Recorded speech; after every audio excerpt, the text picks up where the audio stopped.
Hey, what's up, guys? We're back for another edition of Tuesday Twofer with Dan and Teej.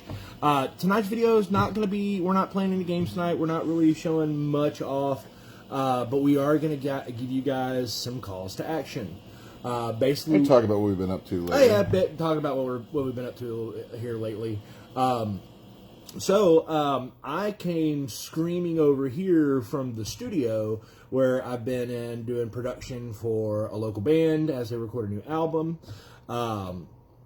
We've got our local municipal elections coming up. Dan is actually getting involved with me on a couple of things. I've been asked by some folks, some local leaders, to head up some screening groups.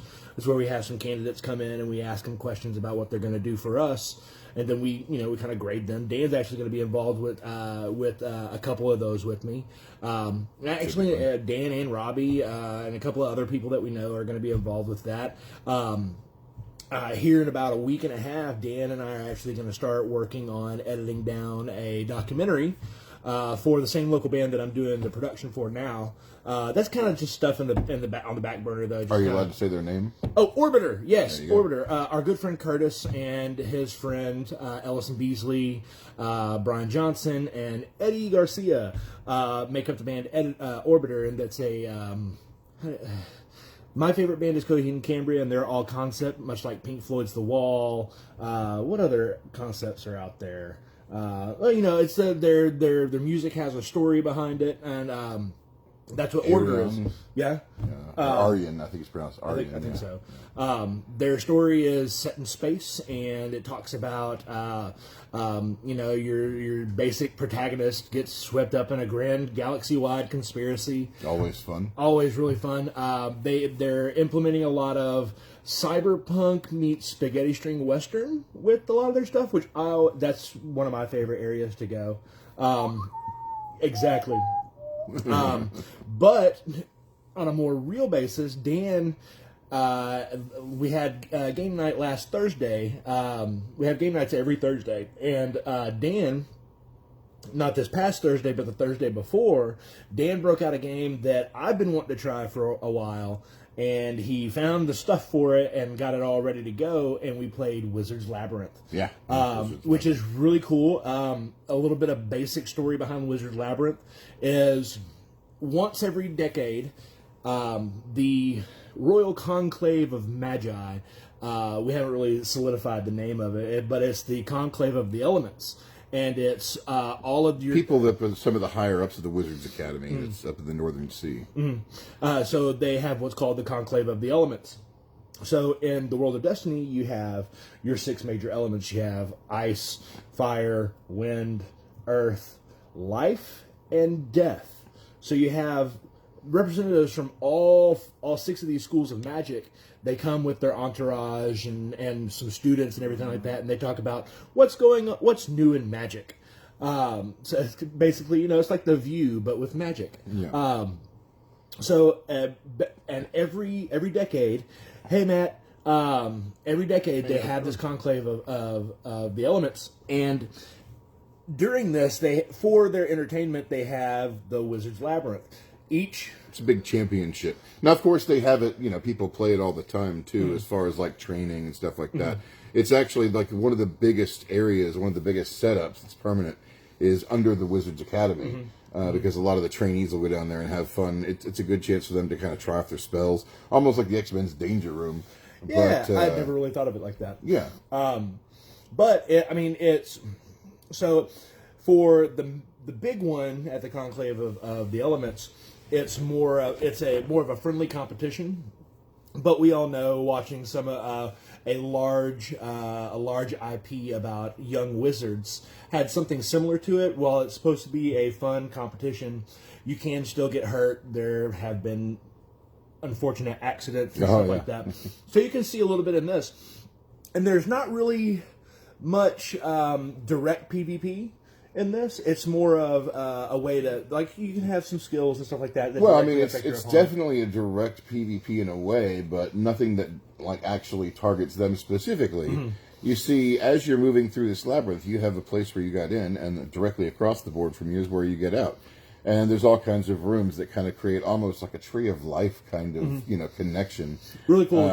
Really cool. And so you're moving across all these different hallways and rooms trying to get to the opposite side while the other mages are trying to get across to their sides. And so you're slinging spells to, block wall, like make a wall in the middle of the hallway or make a pit. Or perhaps raise a room or lower a room, to where you have to be able to fly to get to it, or stairs, you have to create stairs. I mean, and then there's all kinds of things you can. Well, you can summon a Black Knight, which is kind of like the warrior type, if you will. You can summon a gargoyle, which is kind of like the magic type of, or a demon, which is kind of along the lines of light and dark. And then you have the magical barrier and the holy rune. Which are like barriers that you can create, and you can even set traps. And there's a roguelike character that can just make traps. And each character has 2 abilities that they can do, and then you have all your spells, and everyone's drawing from the same spells and whatnot. And on your turn, you get to move one room as long as you can, and you have some spells you can play to kind of try and block your friends in, well, your opponents, should I say, at the time. But they might not be your friends by the end of it. I'll tell you what. Who all was playing? It was me, you, Jared, and Robbie playing, correct? Yeah. Robbie and I were not friends at the end of the game. Jared and I weren't friends. You and I, none of us were friends at the end of the game. But once the game was over, and we had a chance to sit back and talk about what we liked, what we didn't like, I noticed really quickly that the game is solid, very solid. There are just a couple of little tweaks that we have to make with some of the characters. Yeah, minor balancing and stuff, and the mechanics just kind of get just right. It's one of those games that once you know what you're doing, the game flies really fast. A lot of strategy involved. You have a ton of player utility that you can go through. Each character that you can play as has 2 different abilities. Plus, you have spells that you can play, counter spells and stuff like that. So we're throwing cards at each other and using skills. Like my favorite thing to do is play I forget what the name of the spell was, but you can play it, and you can use somebody else's ability. So I was able to actually, in effect, have 2 turns, and I played probably 8 spells in a row because I was just taking other people's stuff and playing it, and just.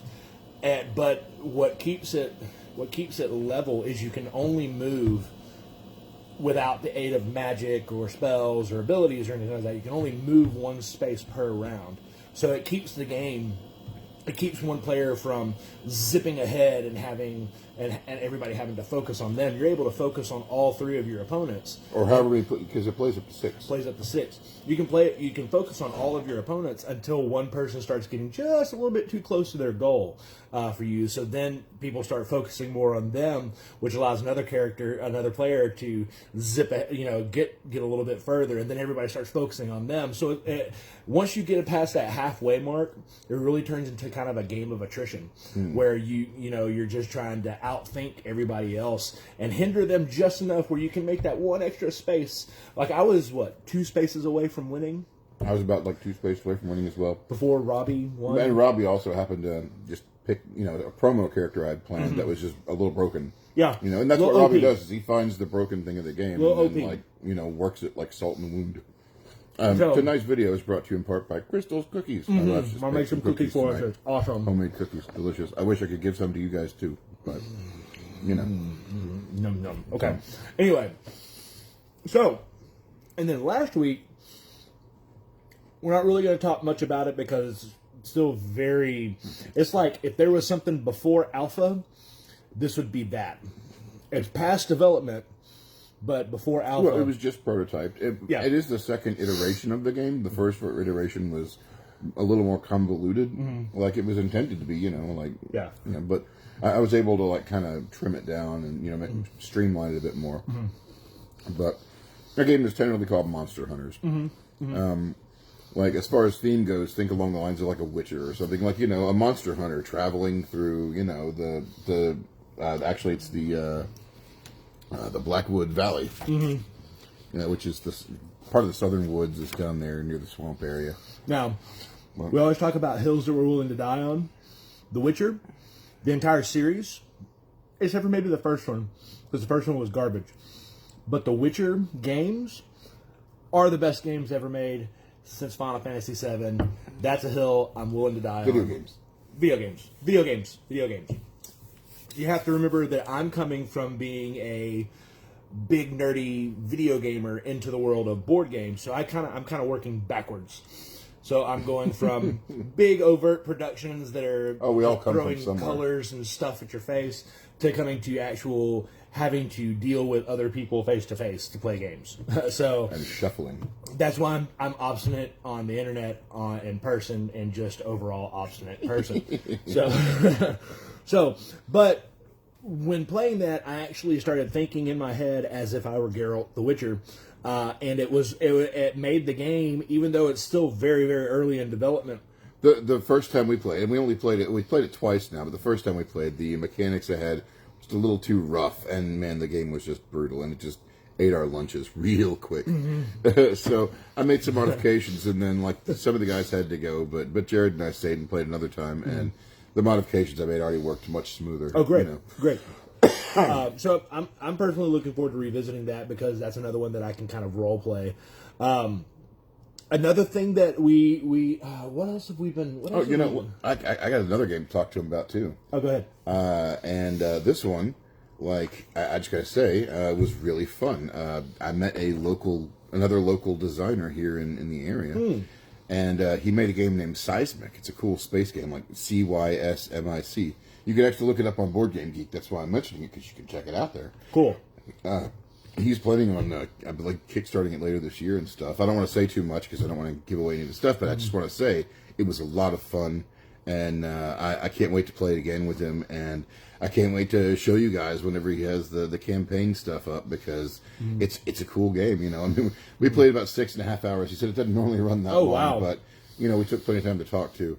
But yeah, it ran pretty long. So, but no, I mean, it was a lot of fun, and it was just a really cool space adventure, and I can't wait for him to put out more about it so I can tell you about it. But whatever he's already put up on Board Game Geek, you can check out, because then I'm not giving away any of the secrets. He put it up there. So, I mean, and Dan has really explained how the game is played, and having heard about some of the conversations that he and Jason were having, Dan has actually helped giving him some ideas of some ways to tweak the game. No, I'm just throwing out a few ideas. That's all. Oh, I mean, that's what anybody does. That's what you do.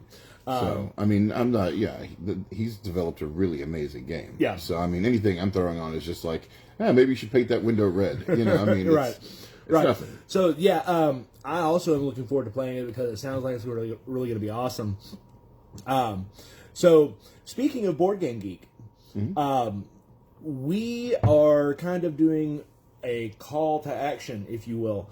If you see this video, share this video with anyone that you know that loves board games, because we're looking It loves our games. We're looking to get more eyes on Tavern Masters. Well, just really, I mean, we're going to be we're probably going to have to push back the Staves release a little bit. We might be looking at March, depending. We're just trying to. Oh, it's not that far then. Okay. It's not that far, no. But I mean, like, we need to. I want to make sure everything's just right, of course. But also, more importantly, I want to get it out there in front of a reviewer or two, so that they can check it out. And more importantly, I want to get it out there on Tabletopia working, so that you guys can try it out as well. We actually have a lot. We have more traffic than I thought we were having going through Tabletopia, because I saw a couple. I opened it up the other day and I was looking to see if there were any Tavern Masters games out there. There's actually 3 or 4. I think there were 4 different rooms that were playing Tavern Masters. Oh, that's cool. So, that's super awesome. So that's super awesome. So anybody that you know that has not come across DKG or Tavern Masters yet, maybe send them the Tabletopia link. Maybe invite them to like our page, because we are starting to post more and more content as we're able to. I mean, really, what it boils down to is what little bit of money I have, I always put into production of the games, and I put into the art and making the games look good. And I haven't really thrown a lot towards marketing, and I really should. And the Fairy expansion will be coming out for sure, absolutely. The Fairy expansion, along with the Tavern Signs and the Tavern Masters Advanced Marketplace set. And if we do Staves right, then we can promote Staves, since it's a new game, and we can draw in, if we can draw in enough people, then them pledging on staves will make them want to check out our previous games too and possibly order. And we've only got maybe 100, 150 copies left of Tavern Masters. Oh, wow.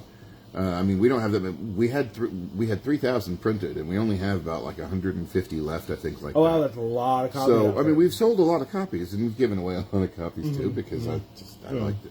But if we get to the point where we're got most of those sold, which if we get staves to become a really good campaign, and we bring in a lot of new faces that find staves and love it, I'm sure they're going to love Tavern Masters too, because Tavern Masters is a good, solid game, and then they will want to buy up the rest of the copies, which will then mean that whenever we go... I don't know your address, Matthew. I do. No, you don't. No, you don't. He doesn't know your address. I do. Not by heart. I have it on record. They play our games a lot, and they get all kinds of cool stuff. And right. They're awesome. Right. And at any rate, but if we do everything right, then it may be that when we run the fairy and signs and advanced campaign, we can do the second printing of Tavern Masters, because once we run out of copies, we'll need more copies to sell. I'm working on getting back into distribution. We lost distribution because of low sales combined with some of the early COVID and shipping and stuff. That was it sucked. Yeah. But we're working on trying to figure all that out. Sadly, I've had to spend a lot of this year kind of dealing with, getting into the use to taking care of my mom, getting things set up, getting us moved into this house. It took us 6 months to get moved into this house. Yeah.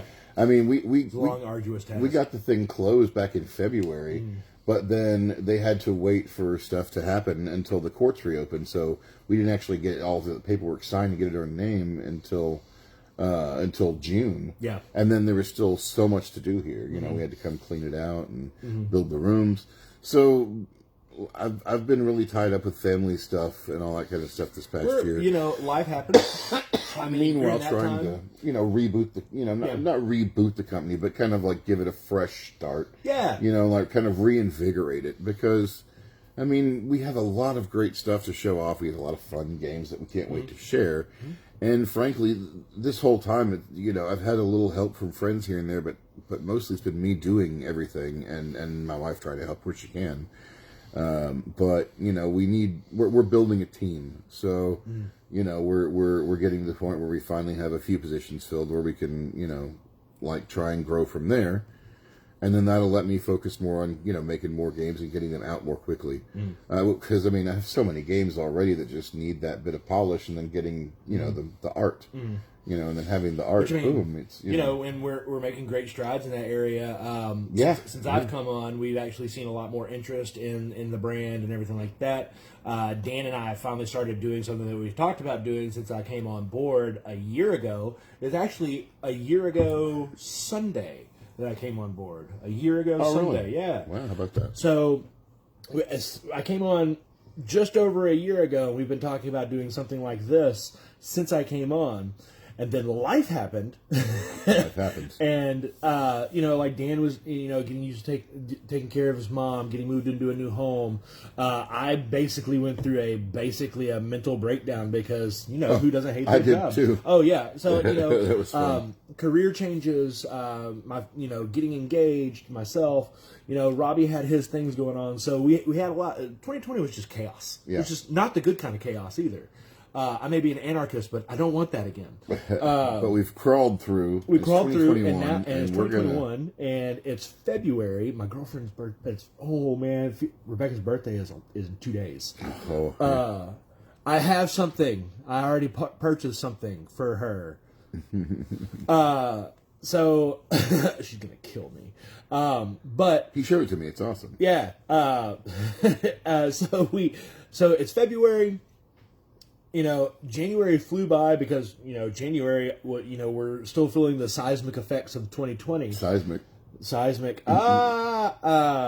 Shameless plug for somebody else's game. Yeah, we've been trying to get the office set up for the past 2 months now, and it's just been unpacking and unpacking and unpacking.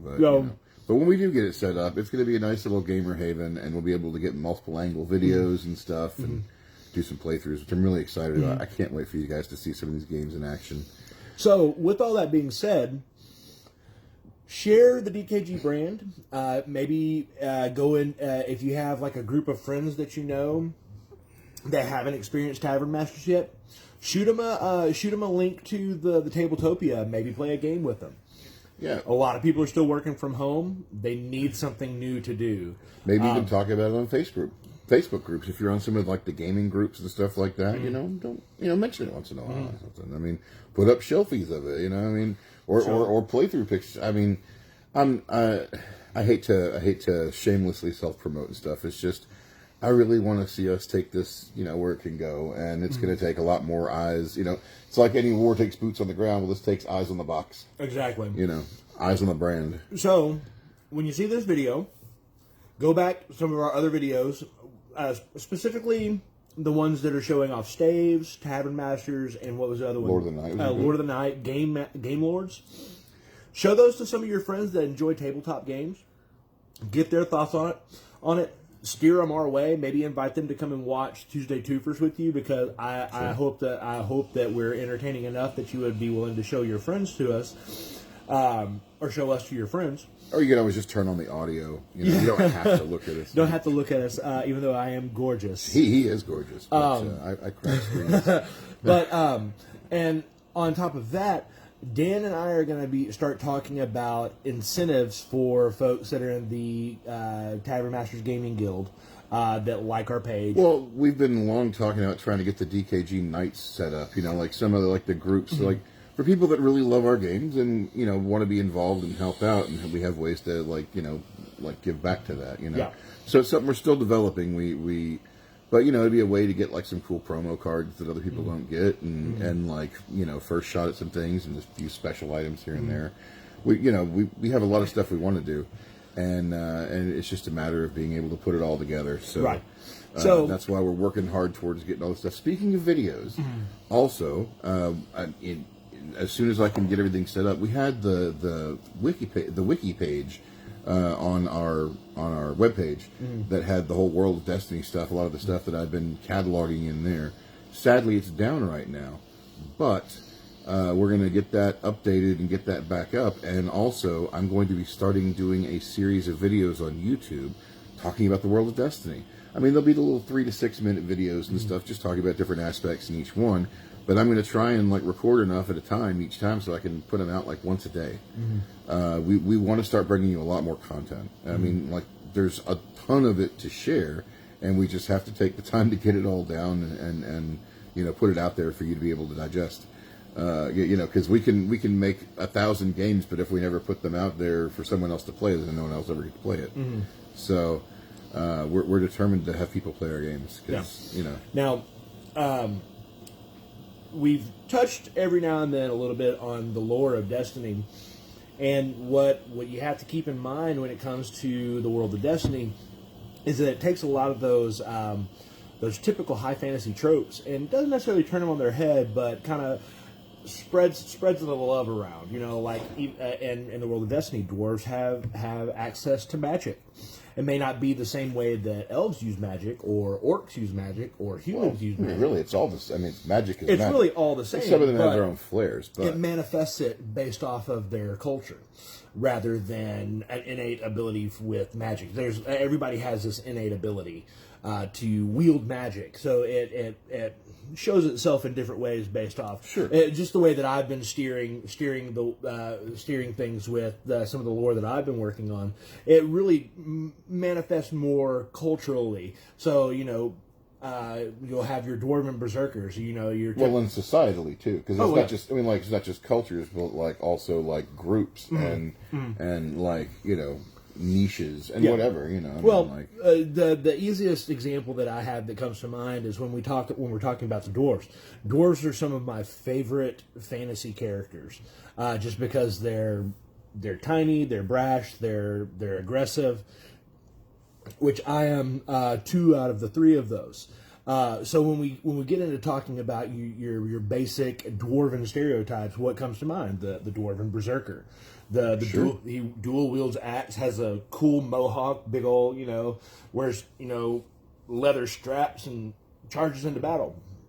Well, what if we take that and turn that berserker into more of an elementalist? And what are dwarves more attuned to? The earth, which is earth and fire. They're more attuned to that. So your dwarven berserker becomes a dwarven rock elementalist.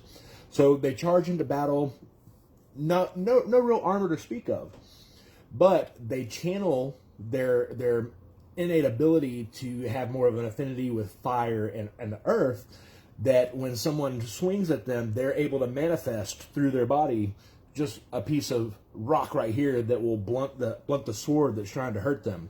Or, if they're just a little bit out of reach with their axes, just a little bit out of reach, they manifest a little bit of fire off the end of their blade that just kind of licks their opponent. Or they change the density of the metal in their axes to be much more dense and much more heavy with their swing, exactly.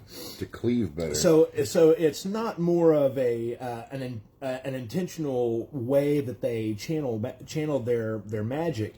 It's more of an instinctual thing. Yeah. So you see that across your different cultures and different societies within the world of Destiny. And we're workshopping orcs right now, which I kind of wanted to take the old stereotypical orc and kind of flip it on its head, where orcs and a lot of other IPs are, very just straight brutish up and aggressive. brutish and aggressive, low intelligence. Yeah, well, again, we do away with stereotypes in the world of Destiny anyway. But like you are talking about, like the first two races were basically proto dwarves and proto orcs. I mean, they formed deep in the caverns of Haldimir, the ancient dwarven home.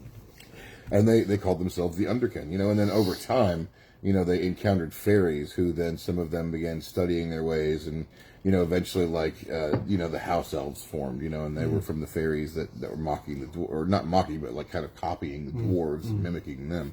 Whereas the ones that more mimic the orcs were like the goblins. But, orcs, were the gardeners down there. Like, they would tend to the great mushroom forest. They would tend to algae, make things grow.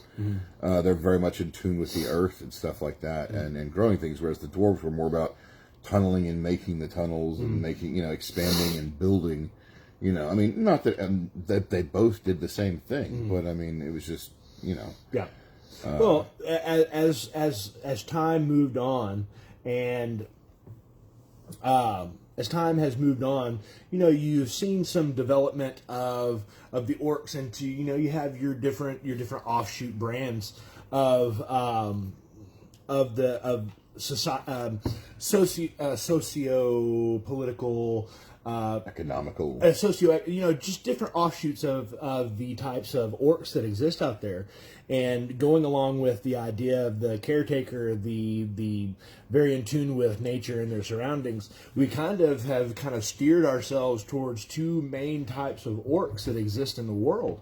Some orcs, as they remained behind, have started to come behind the dwarves and pick up on some of their craftsmanship and things like that, and they have become very mechanically inclined. And they, Sure. They use rocks and coal and stuff like that to power, not necessarily war machines or anything like that. We're not moving towards like a weird orc, like mechanical thing, but more of like using metal and stone to create types of enhancements to themselves. Sure. But then you have another completely different offshoot of orcs that have spread out into the jungles. more druidic in nature. Almost think like airbenders or firebenders. How you have they have this almost Shaolin monk kind of aspect to them, very peaceful, but also shaman kind of thing. Yeah, shaman kind of thing, but they're more in tune with their voice, because over time they began to communicate with nature. So their voices they've kind of evolved into having this weird vibration, and so they use that in battle. So it's very interesting. You could come across one group of orcs that will charge you, and they'll have billowing smokestacks coming out from behind them, so you can't see the size of their army. But then you have another group of orcs that, if they're in an army, if they're just wearing tatters, or they're wearing basic tabards or robes or something like that. But then as the opposing army approaches them, they're just decimated just by not even a shout, but just a vocalization, and they use the air around them. And that's just two groups. Again, that's the beauty of the world, is that like you can take kind of like the history and whatnot, and then say, oh well, and at this point, you know, these orcs kind of did off and went over here and did this thing and became this other thing, and you can kind of design your own too. The idea is the world is big enough to play in, kind of like with the vampires, like. Most every type of vampire you can imagine exists in the world of Destiny. Yeah, it has its way of fitting in there, but you know, it's meant for everybody to, you know, be able to kind of do their own thing. It's a world for everyone to play in, is the point. You know, not just by the things that we set, but giving you lots of room to kind of create your own stuff too. And then with different creators and content creators that want to actually put stuff out, we can work with them to, you know, make it canon. You know, I mean, that's part of the fun, is making this giant sandbox for everyone to play in and build on. And you know, I used to watch that show. I forgot at the moment, but it was that captain guy that taught you how to draw on PBS. And normally I could think of the name, but I can't remember. It was like, but at the end of most every episode, he had this big mural, and he would add some little piece to it, or whatever, like some little city part jutting out, or like a little glade or a waterfall. And that's how I like building on the world. And everyone's just like adding their own little bits. It's like Captain something or other, where, you know, how to draw. It was, you know, it was just an art show from the 80s and PBS. But, So I mean, that's how I've always viewed it, is everyone, you know, makes their little mark, you know. So I'm not necessarily going to be in all of these videos that speak on lore, but the ones that I am going to be involved in is going to be more of a freewheeling discussion about the direction that we're taking the different societies, different cultures, different groups in the world of Destiny, and where they're going to fit in the larger scheme of things. And I'm very Captain Ross. Yeah, that sounds Ross? right. That sounds right. Okay. Matt's probably Googling it or something. Well, I would be. My phone's recording. Right. So when you see where was I? Oh no, not Bob Ross. No, not Bob Ross. No. It was a Captain. I want to say it was like Captain something Hart. No, I'm thinking of Captain Beefheart, the musician. Never mind. Yeah, I was thinking Captain Kangaroo, but he didn't draw. But when we do these videos, Commander Mark. I don't remember what the name of the show was, but I remember his name was like Commander Mark. I'm pretty sure. Okay.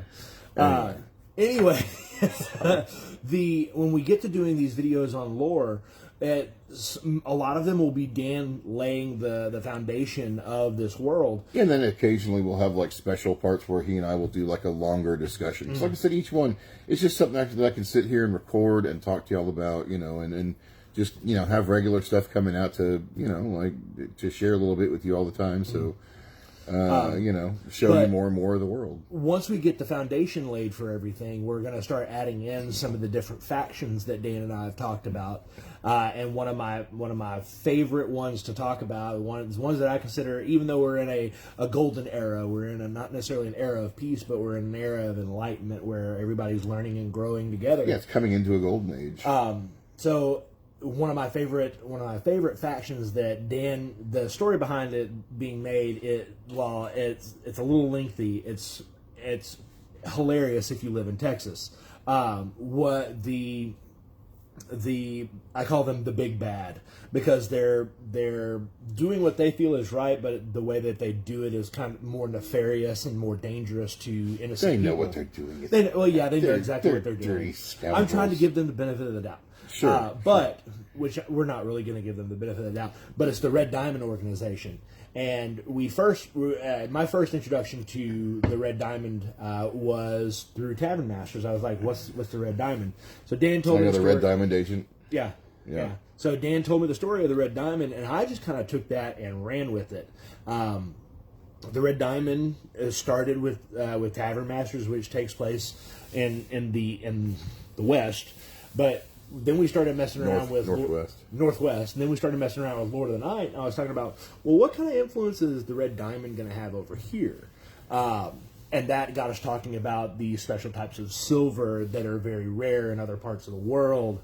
And speaking of Tavern Masters alone, the Red Diamond, I mean, you have the Red Diamond Agent, which I believe was in that promo pack.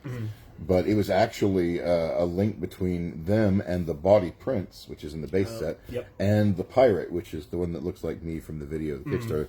But they had a deal going to, you know, kind of like corner trade through, you know, very, very, you know, like just nefarious tactics. I mean, they were the scumbag Merchants Guild. Like the Merchants Guild didn't even want them in there. Like they just kind of did their own thing. They snubbed the Merchants Guild because they don't play by rules. They make their own rules, and they're very just corrupt and nefarious. Yeah, and Dan and I have actually been talking about a story that involves the ultimate showdown, I guess you would say, or the beginning of the World of Destiny's kind of Cold War, I guess, or trade war, surrounding the Red Diamond organization and the free trade guilds of remind me of the name, the kingdom. Which ones? The multiple kingdoms. What's the? Oh, Hasterion? No. Hasterion? Are you talking about the desert? No. I'm sorry. Nakia comes from the desert. How about the Darklands? No, not the Darklands. The kingdom. Orin. Oh, Eldaron. Eldaron, thank you. The Kingdom of Eldaron. Yeah, Kingdom of Eldaron. I always you call said it the Oberon. kingdoms, and I thought you meant like Hasterion, which was a collection of kingdoms. Yeah. So there's in Eldaron there is the it's where it's the centralized part of the world where all of these cultures kind of clash and combine. So it would make the most sense that a lot of the trade guilds and different types of organizations that exist in the World of Destiny would have a larger presence here because a lot of trade ends there, a lot of trade begins there. At Orin, yeah. So you have your council of merchant or trade. You have the Merchants Guild. Merchants Guild, and you have your Assassins Guild, and you have your Sailors Guild, you have your Construction Guilds, all of your different organizations that have a very heavy leaning into trade and the free trade, the continuing trade. Yeah, like unions and of stuff. the world. Yeah, kind of like unions. They are basically have formed a council to work against the Red Diamond. So you have these two massive powerhouses about to start clashing with each other over basic things like wood and stone and food even. So Dan and I have actually been kind of throwing ideas back and forth, and then certain artifacts that exist in the world, how they play into the whole thing, because there are certain artifacts that can give you a greater knowledge of things just by being possessed by the spirits of those who came before. Oh, there's tons of magic artifacts and relics and items and I mean, can't wait till we anything get to talking about the dwarven armor that we really fleshed out. That one's really cool. But I'll let Dan kind of run with that one, and then I'll come back through and like, actually, what we talked about was. So look for that coming. What do you say? Probably in the next 2 or 3 weeks. I mean, as soon as I get it ready, I'll let you guys know. But. Right on. Okay. So yeah, guys, we have a lot of stuff coming down the pipe very, very soon. We just want to make sure that we're communicating enough with you. If there's anything that you guys think that we could be doing better, just let us know. Absolutely. And I think that's pretty much all I have for the evening. Yeah. I mean that about covers everything that I want to talk about just for the moment. I can't wait to show you guys a lot more. It's just got to get there. So, but we're getting this place. The office is pretty soon to be set up. So I mean, it's mostly coming together. But got to move a few more things around. At any rate, we had so much fun talking to you guys, like we do every Tuesday, and I can't wait to make a ton more videos to show you guys, tell you more about the world. I can't wait to start doing some video recordings of us playing games too, like really showing them Realms of Destiny. That's going to make me so happy. I love that one. That's my favorite, my absolute favorite. So anyway, I hope you guys have a wonderful evening. Stay safe out there, and do whatever you can to stay sane as much as possible. And remember, self-care is one of the most important things you can do for yourself. It absolutely is. It absolutely is. Don't forget to take some time and just relax and breathe and stare at a wall. We'll get through it all together. So turn music up way too loud. Do what you got to do. Take care of yourself. Oh yeah, jam out once in a while, for sure. All right. So y'all have a wonderful evening, and I guess we'll see y'all next Tuesday. So boom. Have a good one.